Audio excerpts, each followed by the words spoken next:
2557페이지. 역대상입니다. 역대상, 역대상하죠. 다윗 왕조의 계승이고, 역대상은 다윗 왕조를 수립하시는 내용이고요. 기록으로 보면 열왕기가 유다가 망하기 전에 600한 40년경부터 시작해서 예레미야가 보통 기록했다고 하니까요. 그 예루살렘 멸망까지 이 내용이 나와 있잖아요. 그리고 이제 그때가 586년에 망했다고 한다면은 지금 역대기는 그로부터 70년 포로가 지나고요. 또 한참 지납니다. 그래서 한 440년경 에스라가 보통 기록했다고 하죠. 그래 말라기를 기록할 때쯤에 이 역대기 상하를 기록합니다. 그러니까 지금 이스라엘 사람들은 이 역대기를 시편에다 분류합니다. 시편에다 분류하고 있고, 그러니까 역사적 사건으로 보기보다는 하나님을 찬양하는 것으로 그 의미를 조금 둔다면은 이제 140년 후에 똑같은 다윗을 얘기하더라도 언약대로 이루시는 여호와에 대한 더 분명한 내용이 나온다는 거죠. 그래서 너 잘 아시는 것처럼 역대기, 에스라, 느헤미야, 에스더는 바벨론 70년 포로 생활 이후에 돌아와서 시대로 보면 그리스도가 오시기 전 400년 경이지만 의미로 보면 이 내용은 모형이 아니라 이제 어디에 붙는다? 예, 실체에 붙는다는 사실. 그래서 역대기상 1장 1절에 아담 이름 나온다는 거 우리 지난 시간에 꽤 오래 강조를 했습니다. 자, 이 족보와 관련해서 신약 근거를 2549페이지에 보면 1장 1절에서부터 16절까지 시조인 아담에서 셈까지 계보를 얘기를 하면서 거기에 베드로전서 1장 23절 그리고 사도행전 1장 8절 계시록 11장 15절 그렇게 해서 벌써 교회와 교회 승리까지 연관된 내용들이 그 역대 역대상 1장 1절에서부터 16절까지 연관되어 있다는 것을 보면 실체적인 언약 성취를 더욱 기억을 할 수가 있습니다. 자, 그리고 17절에서부터 이제 27절에 나와 있는 내용인데요. 17절에서부터 27절까지 1장 17절에서부터 27절까지 노아의 아들 셈으로부터 아브라함의 계보와 거기에 명단이 나옵니다. 자, 여기에 대해서 2557페이지에 보시면은 로마서 9장 7절에서부터 8절까지 내용이 나옵니다. 자, 한번 보겠습니다. 그 문장 단락을 한번 보시면 세 줄이죠.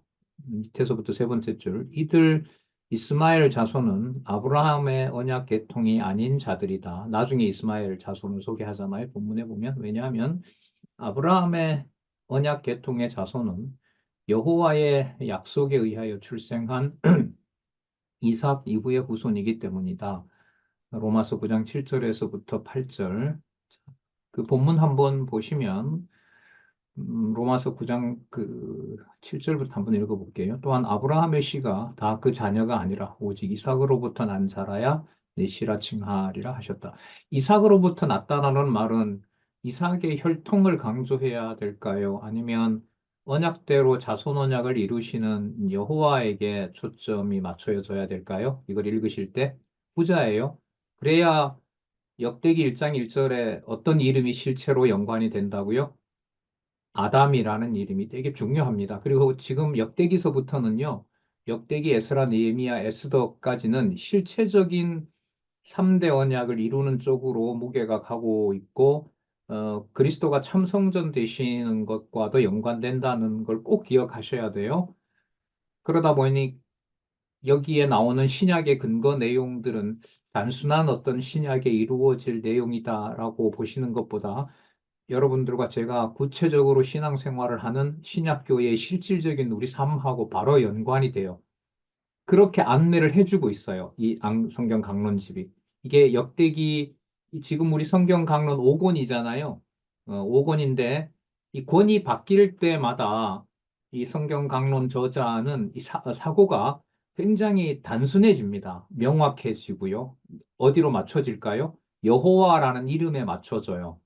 여호와라는 이름은 약속대로 이루신다는 거죠. 그러니까 세상에 어떤 일이 일어나도 좀 미리 말씀드리면 여러분 그리스도가 죽는데 세상에 더 중요한 일이 있을까요? 없을까요? 예수님 당시에 가장 큰 사건이 뭘까요?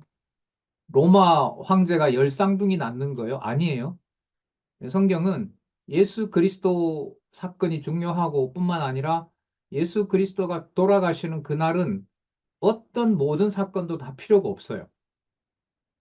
그러니까 모든 여호와의 이름이 오직 어디에 맞춰져 있어요?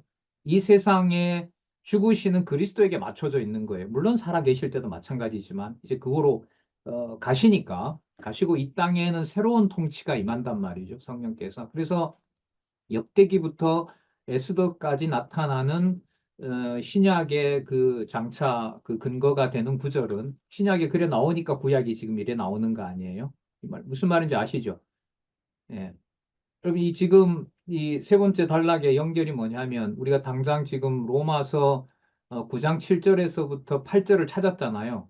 그럼 이게 연결이 어떻게 되냐면 왜 역대기 1장 17절부터 27절까지 노아의 아들 셈으로부터 아브라함까지의 계보와 명단이 나왔느냐? 왜냐하면은요. 로마서 9장 7절에서부터 8절까지 그런 기록을 써야 되기 때문에 여기에 이런 기록이 있는 거예요. 마태복음 1장 1절이 왜 거기에 나와요? 예, 아브라함 일이 왜 거기 나와요?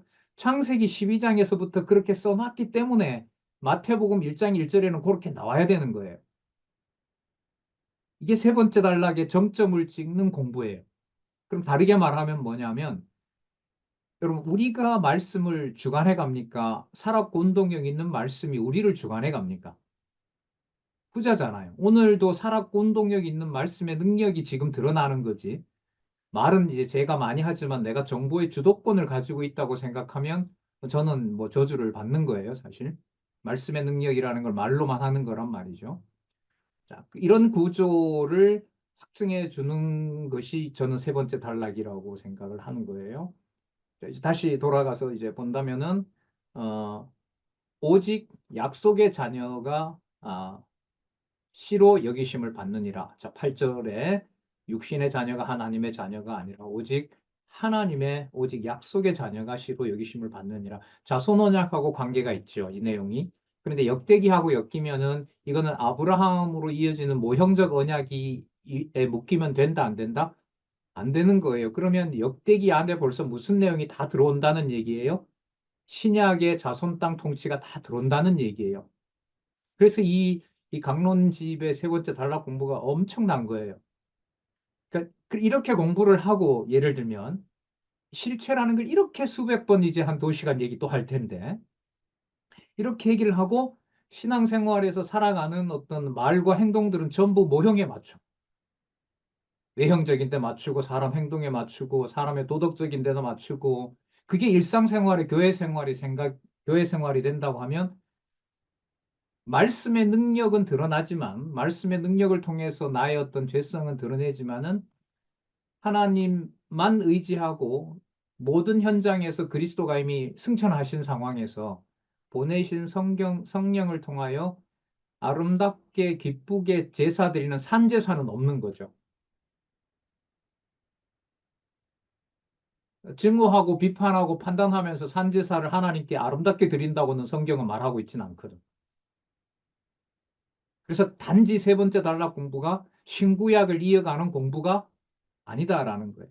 이 공부가 이제 앞으로 더 진행이 되려면 지금 말씀드린 것처럼 여러분들의 얘기를 우리가 같이 좀 듣는 상황이 돼야 돼요. 집에서 여러분 가족일 놓고 충분히 대화하시잖아요.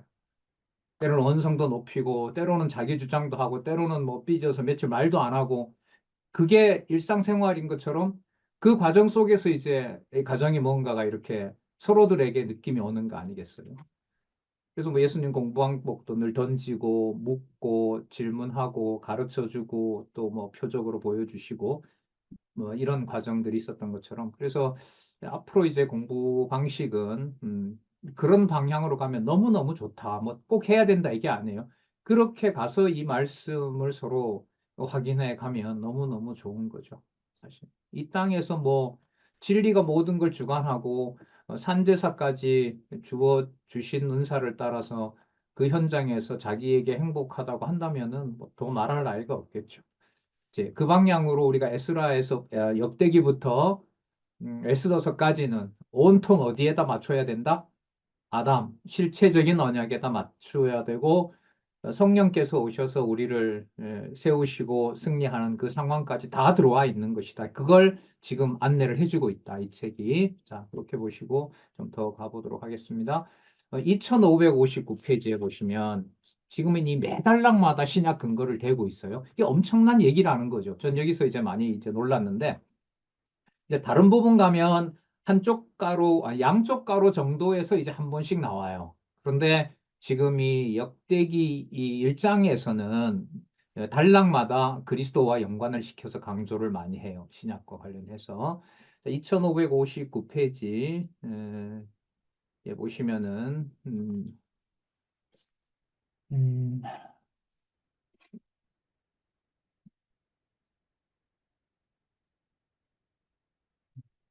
2558페이지네요. 그죠? 2508페이지. 로마서 9장 12절에서부터 13절 나오죠. 그 문장 다 보도록 할게요.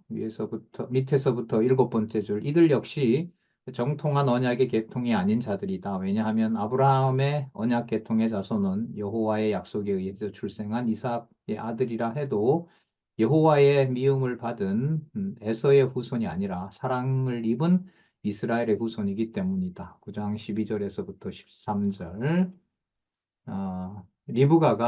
리브가에게 이르시되 큰 자가 어린 자를 섬기리라 하셨나니 기록된 바 내가 야곱은 사랑하고 에서는 미워하였다 하심과 같으니라. 참 재밌는데요. 이게 그 아담으로부터 시작하는 부분이잖아요. 그리고 아담으로부터 시작하기 때문에 바벨론에 갔다가 왔고 이제는 그리스도를 보내실 준비를 이제 하신단 말이죠. 그 그 약속은 여러분 잘 아시는 것처럼 그 선지서 후반부에 무슨 언약으로 다 이렇게 회복을 하세요? 실체적 언약으로 회복하잖아요. 자손 땅 범위도 다 달라지고요. 그 솔방울도 뭐가 돼요? 거룩한 제물이 된다고 할 정도로 이제 바뀐단 말이죠. 그러면 여러분 지금 이 맥락에서 지금 저자는 로마서 9장에 있는 닌 리브가를 설명을 하는 거죠. 그럼 로마서 9장에 있는 리브가를 설명한다는 말은 이 리브가를 창세기에서 나오는 리브가로 보면 될까요? 안 될까요? 안 돼요. 안 돼요. 이게 바로 이제 모형에 빠지는 거예요. 눈에 보이는데 빠지는 거고 형상에 이제 눈에 보이는 현상을 두고 내가 판단하고 정죄하는 일이 되는 거죠. 그럼 로마서 9장에 리브가를 얘기를 할 때는 뭘 얘기를 하려고 하는 거냐면 리브가의 어떤 그 사역이 아니라 역사가 아니라 하나님께서 언약의 자손을 리브가에게 줬다는 거죠.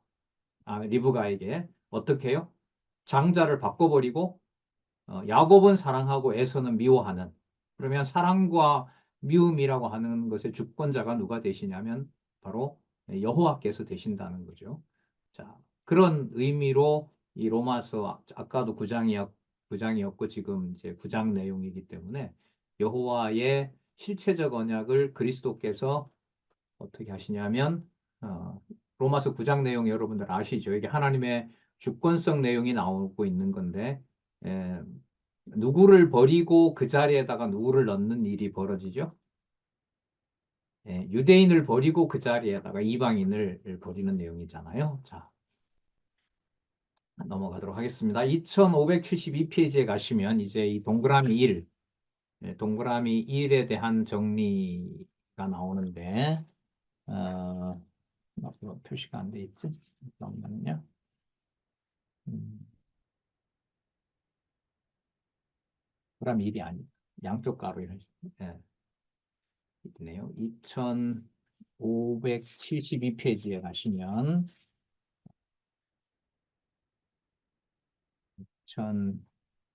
500, 페이지가 왜 이렇게 많이 넘어갔지? 잠깐만요. 교수님, 2567페이지 아닌가요? 잠깐만, 맞아요. 2567페이지에 67페이지. 가보시면, 2567페이지, 맞아요. 2567페이지입니다. 제가 메모로 뺐습니다. 잠깐만요. 2167페이지, 2567페이지 맞습니다. 양쪽 가로 1번에 대한 정리죠. 자, 거기 보시면, 마태복음 1장 1절이고요. 그 다음에 로마서 5장 14절이고요. 다음 고린도전서 15장 45절입니다. 여러분 잘 아시는 마태복음 1장 1절. 일단 그 설명을 한번 볼게요. 설명을 한번 보고 설명을 드릴게요. 자, 그 내용이 뭐냐 하면 그 문장, 앞문장부터 보겠습니다. 거기 창세기 49장 10절이라는 그 구절 다음에 곧 여호와께서 세우신 다윗 왕이 잘 보시기 바랍니다. 다윗 왕을 어디와 연관을 시켜요? 실체적인 실체 언약의 대상인 누가 나와요? 아담의 계보를 따라 언약대로 유다 자손으로 출생한 자라는 사실을 택한 백성에게 증거해 주시려는 것이다. 상황은 구약의 족본데 내용은 의미는 어디에다가 맞춰요? 무슨 언약에다가? 실체 언약에 맞추는 거예요. 이런 부분에서 이 저자의 생각이 이 성경의 신구약을 연결시키면서 이게 막 넘어서요.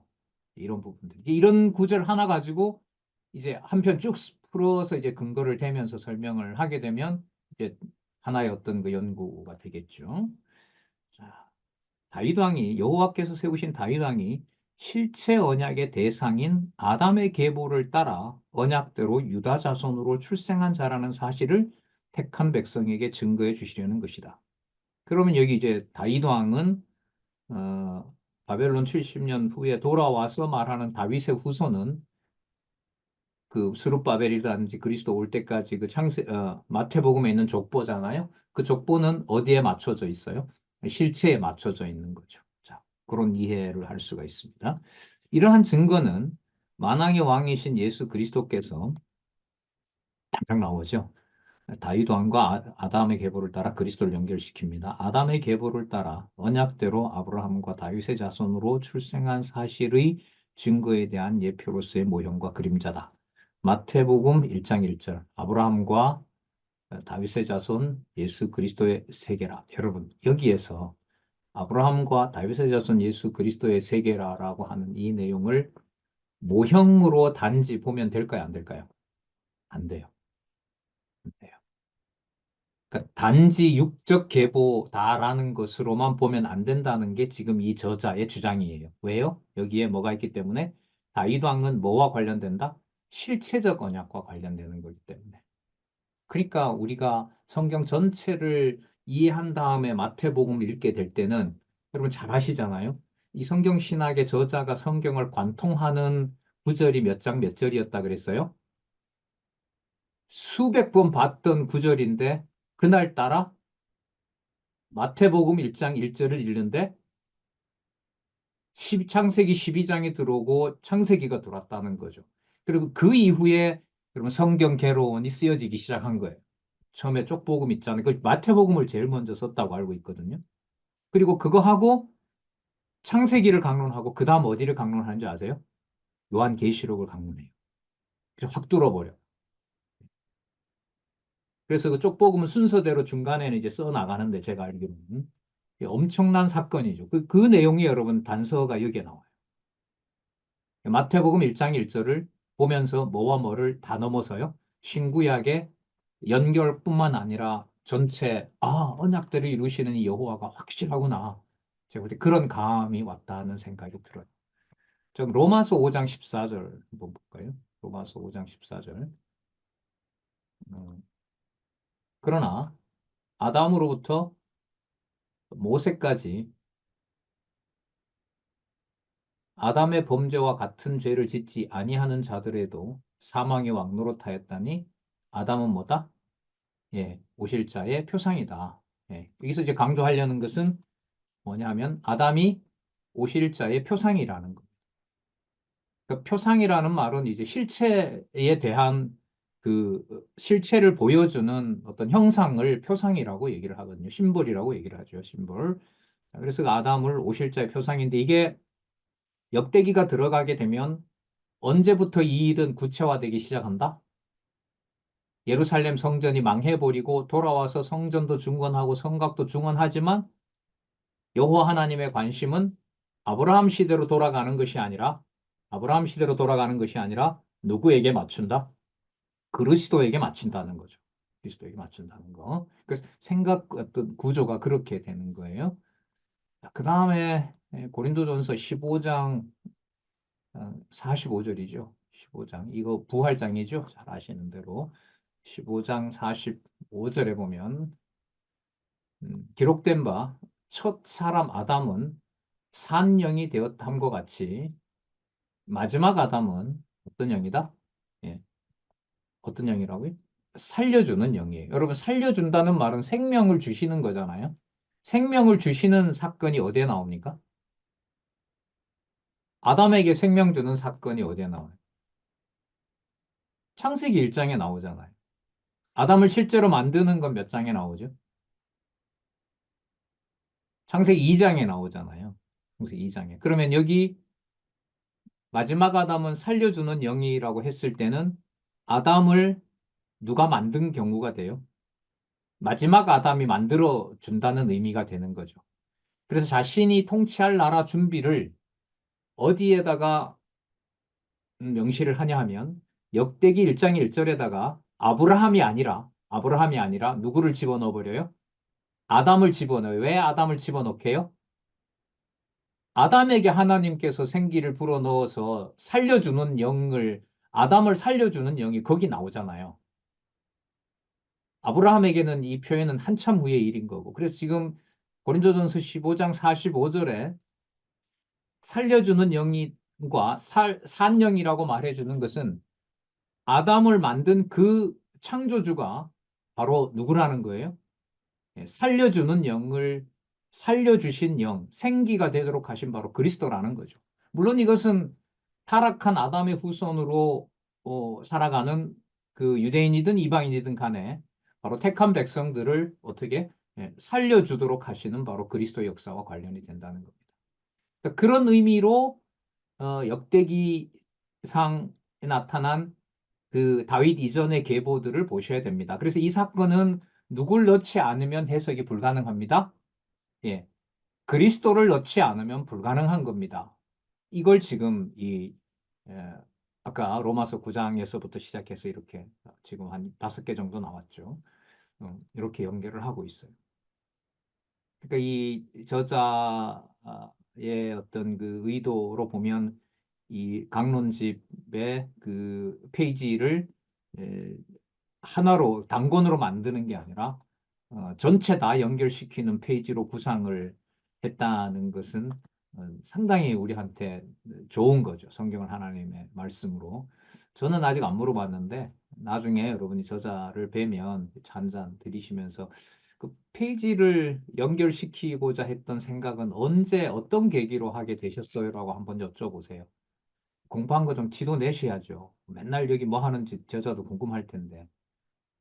그냥 저는 제가 맨날 혼자 합니다라고 투덜거리고 있으니까 이 반이 별로 안 좋은 걸로 알고 계세요. 그러니까 그렇지 않다는 걸 여러분들께서 예, 농담이고요. 한번 뭐 여쭤보세요. 제가 아직 이건 안 물어봤던 것 같아요. 페이지를 연결시키네. 그렇지. 제가 이 정도였던 것 같은데 이 전체로 이렇게 이거는 뭐 한 권으로 보지 않으면 도저히 생각할 수 없는 거죠. 자, 그렇습니다. 아, 그다음에 다윗 이후의 계보로 한번 볼까요?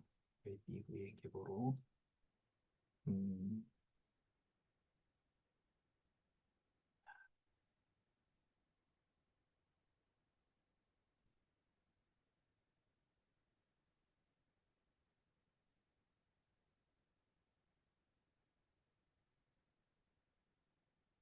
어디냐면요. 2577페이지.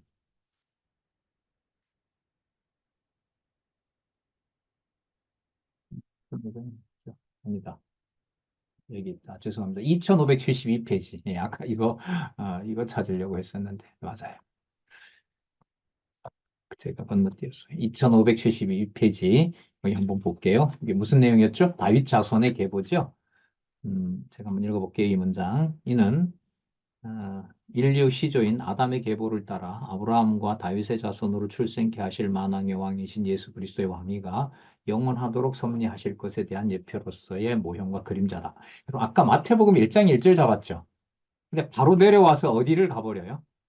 계시록 11장으로 가버리는 거예요. 그러니까 여러분 이걸 쓸 때는 벌써 5권 쓸 때는 이게 94, 95, 96, 97, 1997년도이기 때문에 이미 개론은 머릿속에 이제 거의 뭐 관통을 한 상황인 거고요. 이제 5권은 이제 막 박차를 가할 때이기 때문에 여기서 이제 저자는 아까 마태복음 1장 1절을 실체적인 언약과 연관해서 언약과 성취 구조를 잡고 그리고 가능한 한 설명을 열왕기 역대기 통치 언약과 관련해서는 어디 쪽에다 맞출까요? 계시록에다 맞춰요. 이거는 아주 의도적인 거예요. 그 인간적인 얘기입니다. 인간적으로 의도적인 건데 이제 하나님께서 통치 언약은 바로 그리스도가 초림하셔서도 이루지만 이걸 완성은 언제? 재림 때 이루시잖아요. 그러니까 재림으로 가서 통치 언약 성취 섭리가 완성된다는 것으로 맞추고 있는 거죠. 그럼 잘 아시는 대로 룻기에서부터 어디까지가 통치언약 성취 섭리예요? 룻기, 사무엘 상하, 열왕기 상하, 또 역대기, 에스라, 니에미야, 에스더. 그러니까 역사서 반이 분량으로 보면 반 정도가 어디에 해당돼요? 통치언약과 관련이 돼요. 통치언약과. 자, 그러면 이건 그리스도의 나라가 통치를 완성하시는 어떤 부분하고 연관을 시키는 게 좋다? 이 계시록하고. 그래서 제가 볼 때는 중간중간에 나오는 개념도 있지만은 계시록을 연관시킨다. 자, 계시록 11장 15절 보면은요. 일곱째 천사가 나팔을 불매 하늘에 큰 음성이 나서 가로되 자, 세상 나라가 우리 주와 그 그리스도의 나라가 되어 그가 세세토록 왕노로 타시도다. 여러분 아까 아담은 오실자의 표상이고 마지막 아담으로 그리스도가 오셨다는 것하고 계시록 11장 15절 이 구절하고 맞아요, 안 맞아요? 정확하죠. 그러면 여러분 저 세상 나라라는 게 언제 누구에게 보여줬던 게 이렇게 완성된다는 거예요? 누구에게 세상 나라 통치권을 줬습니까? 여호와께서. 아담에게 줬죠. 그럼 지금 역대기의 1장 1절에 누가 나와요? 아담이 나오죠. 그러니까 아담은 아까 뭐라고 얘기를 했냐면 오실자의 표상이라고 얘기했죠. 그럼 실체가 아니잖아요. 실체가 아니란 말이죠. 그러면 실체인 그리스도는 초림 때 오셔서 가셨고 마지막 재림 때 오셔서 어떻게 하시냐면 세상 나라가 누구의 나라가 돼야 돼요? 자신의 나라가 돼야 돼요. 왜? 아담에게 준 통치권을 본인이 뭐 해야 되니까 이루셔야 되기 때문에. 그래서 여러분 이 개념을 좀 생각하시면 좋아요. 기독교인들의 삶이라는 게 어디에 이제 대부분 묶여 있냐 하면 눈으로 보고 듣는 일에 도덕적 판단에 묶여 있어요. 그 좋다 나쁘다 여기에 막 그 대부분의 생각과 고민들을 가지고 있어요. 근데 지금 이 내용을 보면 기독교 생활의 여러분 핵심은 어디로 가냐 하면 그리스도가 자신의 주권적인 방식으로 뭐 한다? 통치한다는 거예요. 그러니까 그리스도가 통치한다는 말은 영적 전쟁 상황에서 나한테 꼭 좋은 자리에 내가 보호받는 자리는 아니잖아요. 무슨 자리가? 전쟁터가. 전쟁터가.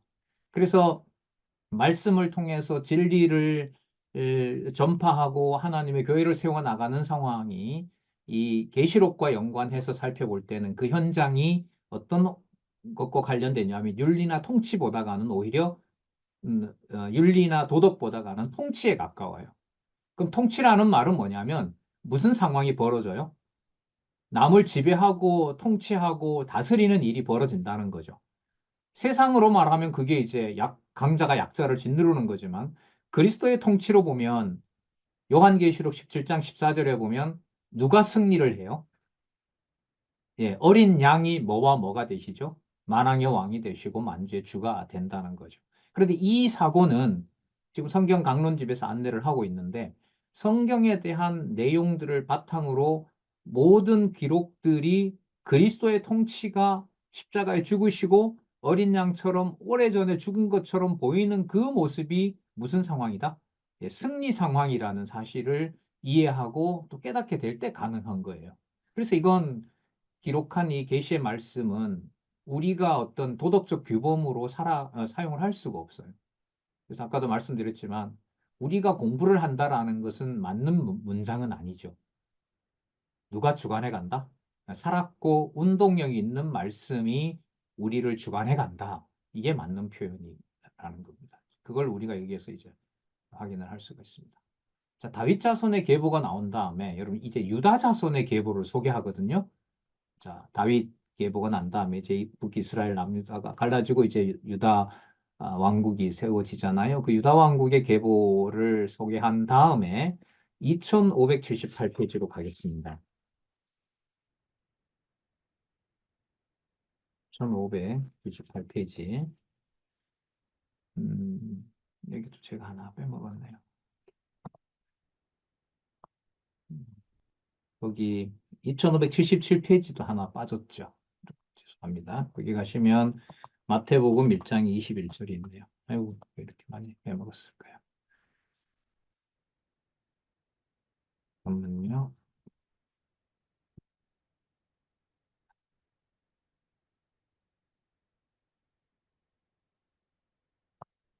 마태복음 1장 21절 한번 보겠습니다.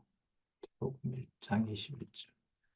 아들을 낳으리니 이름을 예수라 하라. 이는 그가 자기 백성을 저희 죄에서 구원하려 하심이라. 자, 그 문장 한번 읽어보겠습니다. 1577페이지. 예레미야 32장 36절에서 44절. 유다 성읍으로 돌아와서 거하게 한다는 약속이 거기에 나오고요. 이는 이렇게 나옵니다. 이는 바벨론 포로에서 돌아와서 예루살렘에 거한다. 그 약속은 이는 여호와께서 예수 그리스도를 통하여 택한 백성을 죄의 포로에서 구출해 주시는 섭리에 대한 예표로서의 모형과 그림자이다. 이제 5권쯤에 오면 이 표현이 거의 확정이 되죠. 예표로서의 모형과 그림자다. 이 표현이 이제 5권에 와서 거의 확정이 됩니다. 여기 보시면 아들을 낳으리니 이름을 예수라. 예수는 자기 백성을 저희 죄에서 구원할 자라. 이렇게 마태복음 내용이 나옵니다. 그러니까 마태복음과 그 어디 내용이에요? 계시록 내용이 하나가 되면서 역대기 내용을 뒷받침하고 있다. 이렇게 정리를 할 수가 있겠죠. 자, 역대기 지금 이 양쪽 가로 2 있죠. 양쪽 가로 2번 유다 자손의 다윗 이후의 계보 3장에서부터 4장 23절까지 3장 23절까지의 그 정리 내용을 한번 볼게요.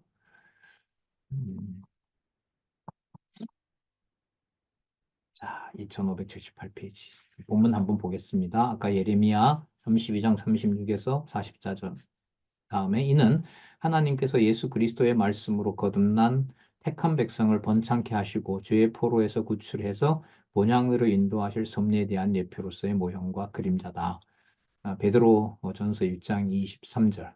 너희가 거듭난 것이 썩어질 씨로 된 것이 아니요 그다음 보세요. 썩지 아니할 씨라고 얘기를 했는데 뭐라고 얘기를 하나 보세요.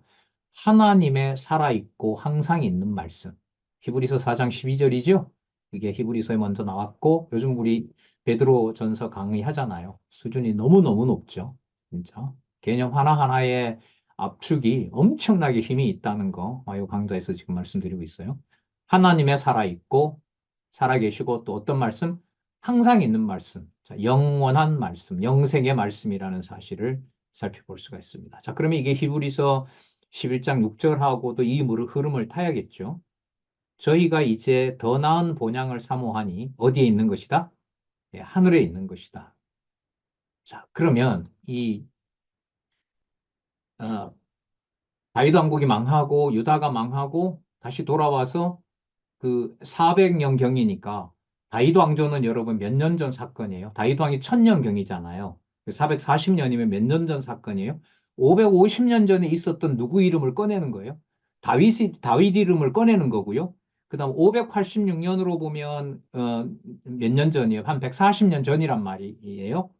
그러면 550년 전, 140년 전에 있었던 550년 전에 있었던 다윗 이름을 얘기를 하고 어마어마한 시간이잖아요. 인간적인 어떤 시간으로 보면. 그리고 140년 전에 있었던 유다 왕국, 그 마지막 유다 왕국 기억날 거 아니에요. 지금 이 세대들 좀 지났지만은 뭐 돌아와서도 한참 흐르니까 440년은. 그러면 그때 기록으로 알고 있는 다윗과 또한 근래 들었던 돌아온 세대들이 자녀를 낳았으면 아마 말라기 세대들이겠죠. 70년 지나고 돌아와서 이제 500 500 그 몇 년, 507년, 6년, 520 몇 년에 세우니까요. 그 이후 세대들이라고 할 수 있는데 거기서 유다 자손을 얘기를 하면서 그 본질은 어디에다 갖다 붙이는 거예요? 예, 아담에게다 갖다 붙이면서 장차 아브라함이 아니라 아담을 통해서 보내실 하나님의 메시아에 대한 소망을 여기서 보여주고 있는 거예요.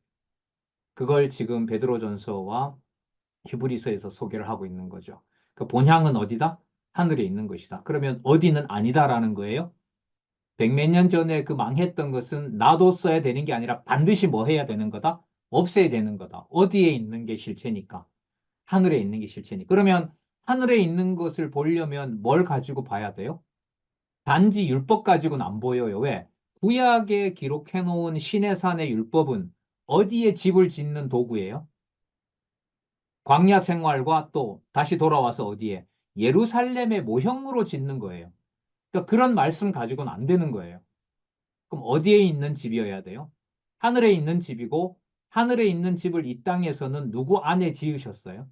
그리스도 안에서 지으셨고 그리스도와 함께하는 지체들을 통해서 짓는 거예요. 그 짓는 집을 뭐라고 그래요? 누구의 집? 진리의 기둥과 터? 하나님의 집이라고 얘기를 하는 겁니다. 하늘에 있는 것이라. 그러므로 하나님이 저희 하나님이라 일컬음을 받으심을 부끄러워 아니하시고 저희를 위하여 뭐 했다? 한 성을 예비하셨다. 그러면 이 성은 아브라함에서부터 솔로몬에게 와서 지어지는 그 성이에요? 아니에요? 아니죠. 그럼 지금은 이 성이 우리들 내에 성령께서 거주하시면서 진리의 말씀으로 소통하게 하면서 지어가세요. 과거에는 어떻게 했죠? 여호수아나 다윗과 같이 사람을 많이 죽이면서 외형적으로 나라를 이루었어요.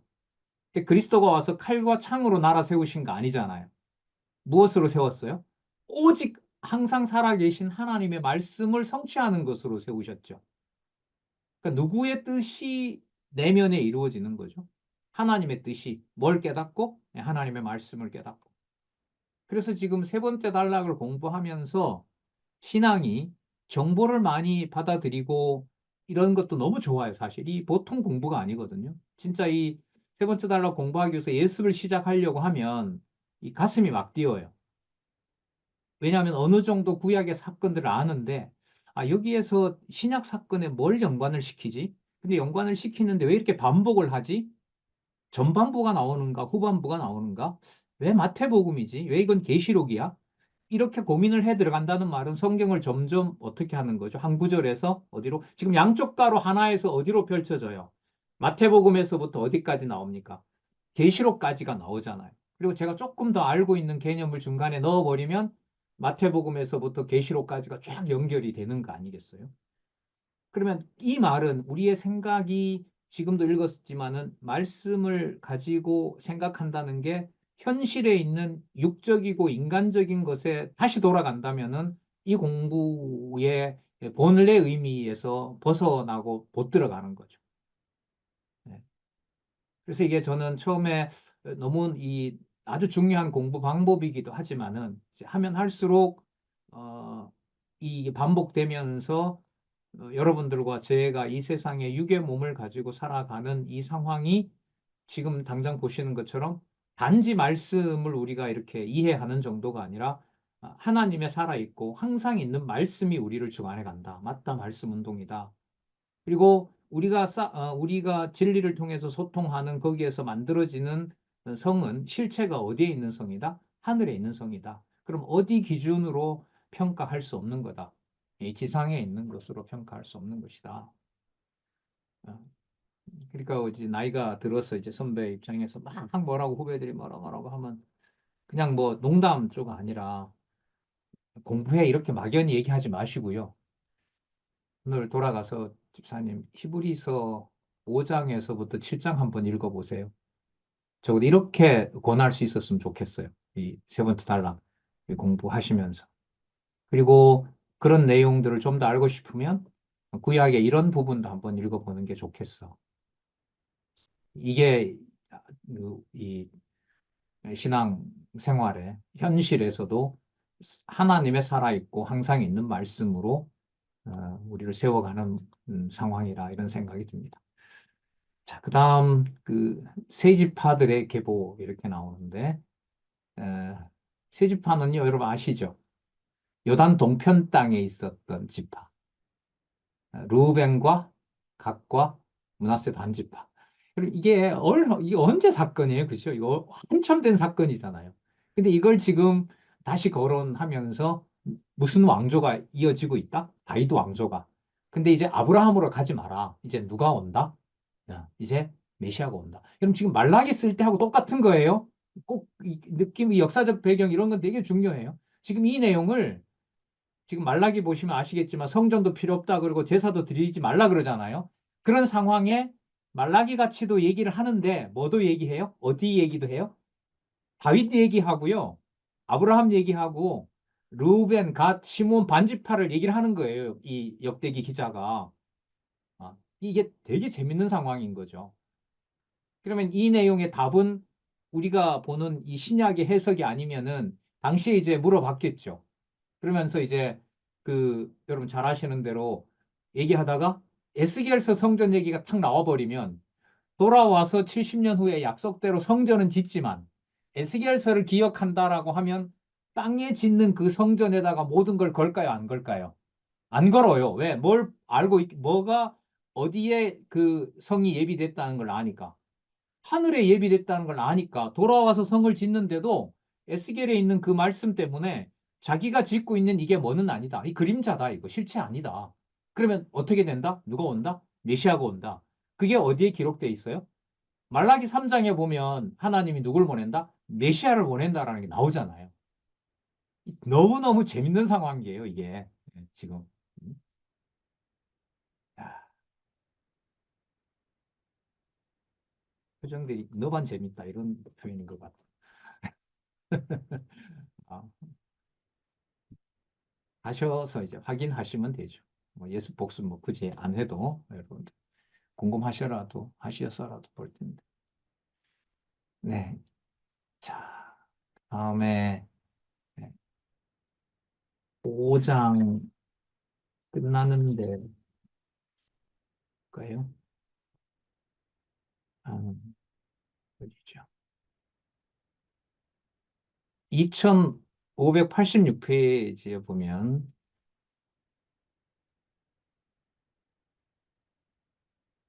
거기에 여러분 신약 구절 나와요. 2586페이지에 예, 안 나오죠? 그건 아마 그냥 놓치고 지나간 것 같아요. 음, 자, 레이지파 계보로 가볼게요. 세지파 계보하고요. 레이지파 계보로 가서 없다고 괜찮다는 게 아니라 궁금하시면 찾으시면 되죠. 세주 르우벤과 갓과 므낫세 반지파 두 지파 많이 승리했을 때 거처와 패망한 후 거처 여기에 대한 신학적 의미를 찾아보는 것도 괜찮습니다. 자, 레이지파의 계보를 한번 볼게요. 레이지파의 계보는요, 거듭 확인합니다. 거듭 확인해요. 그래서 2598페이지로 가서 보도록 하겠습니다. 레위지파 얘기예요. 레위지파 2598페이지. 자, 읽어보겠습니다. 밑에서부터 거기 보시면 출애굽기 40장 5절, 신명기 18장 5절. 그러니까 신명기 같으면 여러분 몇 년 전이에요? 1500년 전이잖아요. 그죠? 1500년 전이고 지금 역대기가 몇 년경이라 그랬죠? 450년경이라고, 400년경이라고 했죠. 그럼 몇 년 전 사건이에요? 1000년이 넘는 사건이에요. 1000년이 넘는 사건. 그 사건을 지금 기억해 주는 거잖아요. 거기에 근거를 두고 이게 이루어졌다는 겁니다. 자, 그 다음에 그리스도로 넘어갑니다. 이는 멜기세덱의 반차를 따르는, 자, 밑에서부터 둘, 넷, 여섯, 일곱 번째 줄. 이는 멜기세덱의 반차를 따르는 대제사장이 되시는 예수 그리스도의 직임이 영원하실 것에 대한 예표로서의 모형과 그림자다. 당연하겠죠. 히브리서 7장을 소개하고 있습니다. 히브리서 7장 7절에서부터 25절까지. 자, 핵심 개념만 좀 이따 찾아볼게요. 이러한 계시 섭리의 목적은 여호와께서 스스로가 언약궤를 이루어 주셨다는 사실을 레위 지파의 계보를 통하여 확증해 주시는 내용이다. 이런 내용이 나와 있는데, 여러분 성전을 돌아와서 바벨론 포로 70년 후에 돌아와서 그 레위 지파의 그 이 제사직이 이 말라기의 어떤 상황으로 보면 제대로 지켜져요, 안 지켜져요? 안 지켜지죠. 그러니까 여러분 지금 이게 6장 상황이 어떤 상황이냐면 말라기 선지자의 기준으로 보면 레위 지파가 할 일이 있어요, 없어요? 없어요. 해서도 안 돼요. 왜? 하나님이 뭐라 그러니까 냄새도 맡기 싫다 그러고 다 뭐 하라 그래요? 하더라고 얘기를 해요. 그런데 무엇을 또 읽어줘요? 레위 지파가 어떤 지파였다는 1000년 전의 사건을 또 읽어줘요. 이걸 어떻게 정리를 해야 될까요? 기록한 내용은 레위 지파와 관련된 1000년 전 사건이고요. 지금 눈앞에 있는 레위 지파가 하나님께 제사 드리는 일은 정당한 게 의로운 게 있어요, 없어요? 없는 상황이에요. 없는 상황이. 그러면 레위 지파의 존재 의미라는 건 당시에 있는 상황으로 생각을 하면 의미가 있어요, 없어요? 없어요. 근데 기록은 어디 걸 또 기록을 해줘요? 과거에 있던 레위 지파는 기록을 해줘요. 그러면 이걸 모으려고 하면 레위 지파의 저 언약이 이루어져야 될 텐데 지금 레위 지파가 부패하는 거 보니까 이 레위 지파를 통해서 과거 레위 지파에게 약속했던 것을 이루는 것은 아니다. 그러면 누가 도대체 레위 지파를 대신하느냐? 그게 여러분 말라기 3장에 나오는 거예요. 그리고 이 저자는 어디를 소개하냐면 그것이 이루어진 내용을 기록하고 있는 히브리서 7장 17절에서부터 25절을 얘기를 하는 거예요. 그러면 레위 지파로부터 대제사장이 오면 돼요, 안 돼요? 안 되죠. 왜? 말라기에 보면 레위 지파로부터는 와서 될 일이 아니기 때문에. 그럼 아까 그 족보는 왜 얘기를 했어요? 반드시 어느 지파 속에 있어야 돼요? 제사장 지파 속에 있어야 되는 거예요. 제사장 지파 속에 있어야 되는데 지금 있는 레위 지파는 아닌 거예요. 그러면 레위가 아닌 제사장 지파는 어디에 있냐는 거예요. 어디에 있어요? 7장 17절에 있어요. 증거하기를 내가 시편에 나온다 그랬죠? 그럴 때 여러분 딱 이제 그 분위기로 좀 상상을 해보면 아 맞아요 그 유대가 아닙니다. 그 레위가 아니에요. 그럼 무슨 말씀입니까? 이러면 그거 시편에 보면 멜기세덱의 계율을 쫓는다는 제사장이 있습니다. 뭐 기록은 없지만 알고 있는 율법학자도 있었겠죠. 뭐 없을 수도 있겠지만 어쨌든 기록은 7장 17절에 보시면 영원히 멜기세덱의 반차를 쫓는 제사장. 그러니까 여러분 땅에서 약속한 것을 이루는데 그 근거가 그림자가 아니라 어디에 있는 거였다? 하늘에 있는 거였다. 그러면 여러분 우리가 그리스도를 멜기세덱의 반차로 따르는 제사장의 그 속죄제로 살아간다는 말은 어디 기준으로 이 세상에 있는 성도를 볼 수 없다? 유대인도 못 보게 했는데 우리는 내 기준으로 우리 기준으로 세상의 기준으로 본다는 거죠. 그런 의미에서 우리가 이제 공부하는 것은 단지 어떤 정보를 많이 깊이 들어가는 차원은 아니다. 21절 끝부분에 한번 보세요.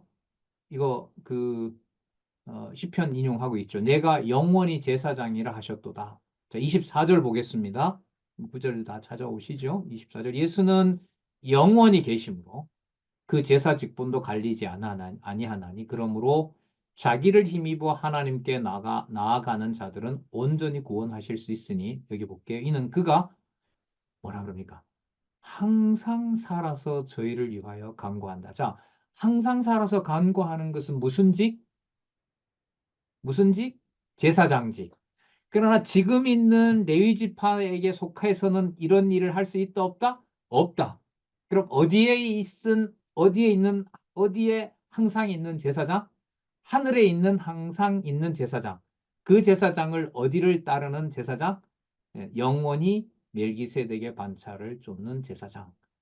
그게 여러분들과 저의 그리스도에게 한번 따뜻한 그리스도의 품을 기대고 싶은 기도에 들어있는 엄청난 비밀인 겁니다.